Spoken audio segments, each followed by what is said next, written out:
Imagine waking up one day, and the world you knew, the laughter of loved ones, the beauty of colors, and the sounds of nature suddenly vanishes. Darkness surrounds you, silence engulfs you. How would you feel? Helpless, lost, and broken? This was the life Helen Keller faced as a child. But instead of being consumed by despair, she became a symbol of hope and resilience for millions worldwide. Today, we'll dive into the extraordinary journey of Helen Keller, a woman who turned impossible challenges into groundbreaking achievements. Stay with us as we unravel a story that will move you to tears and leave you inspired for a lifetime. Helen Keller was born on June 27, 1880, in Tuscumbia, Alabama, to a loving family. She was a bright and cheerful baby, bringing joy to everyone around her. But fate had a cruel twist waiting. At just 19 months old, Helen contracted an illness, possibly scarlet fever or meningitis, that left her completely deaf and blind. Her parents were devastated. Their once bubbly child could no longer hear their voices or see their faces. For Helen, the world became a terrifying void. Unable to communicate, she became frustrated and often threw violent tantrums. The Keller household was filled with heartbreak as they watched their daughter struggle, unable to understand her own emotions. By the time Helen was 7, her family was desperate for help. They reached out to Alexander Graham Bell, the inventor of the telephone, who was also a pioneer in education for the deaf. Bell introduced them to the Perkins Institute for the Blind, and soon, a young teacher named Anne Sullivan entered Helen's life.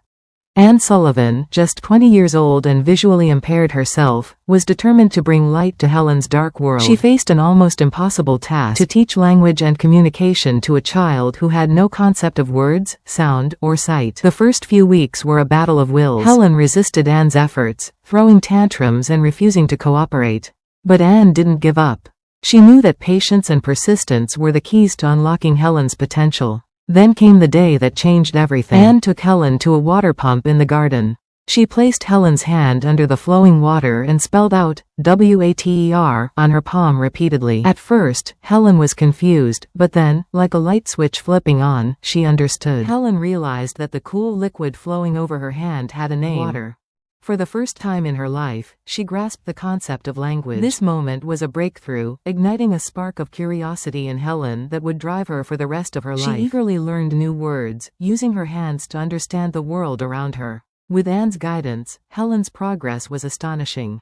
She learned to read Braille and use sign language to communicate. But Helen wanted more. She wanted to speak. Through sheer determination, she learned to use her voice, practicing tirelessly to form words. Her first spoken sentence was simple yet profound: "I am not dumb." Helen's thirst for knowledge knew no bounds. She attended Radcliffe College at Harvard University, becoming the first deaf-blind person to earn a Bachelor of Arts degree. Her graduation was a historic moment, proving that no obstacle was too great to overcome. Helen didn't stop at personal achievements.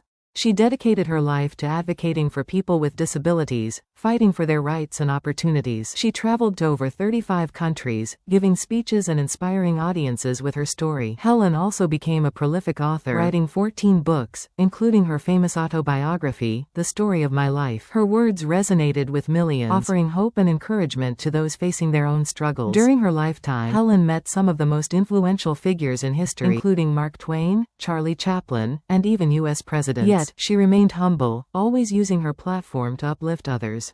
Helen Keller's life was a testament to the power of resilience, education, and the human spirit. She showed the world that disability is not a limitation but a challenge to be conquered. Her partnership with Anne Sullivan was a shining example of the impact one person can have on another's life. Anne remained by Helen's side until her death in 1936, and Helen continued her advocacy work until her own passing in 1968. Her legacy lives on through countless organizations, schools, and individuals inspired by her courage. Helen Keller once said, "Although the world is full of suffering, it is also full of the overcoming of it." Her story is a powerful reminder that with determination and support, we can overcome even the darkest of challenges. If Helen Keller, a woman who couldn't see or hear, could leave such an indelible mark on the world, what's stopping us from achieving our dreams?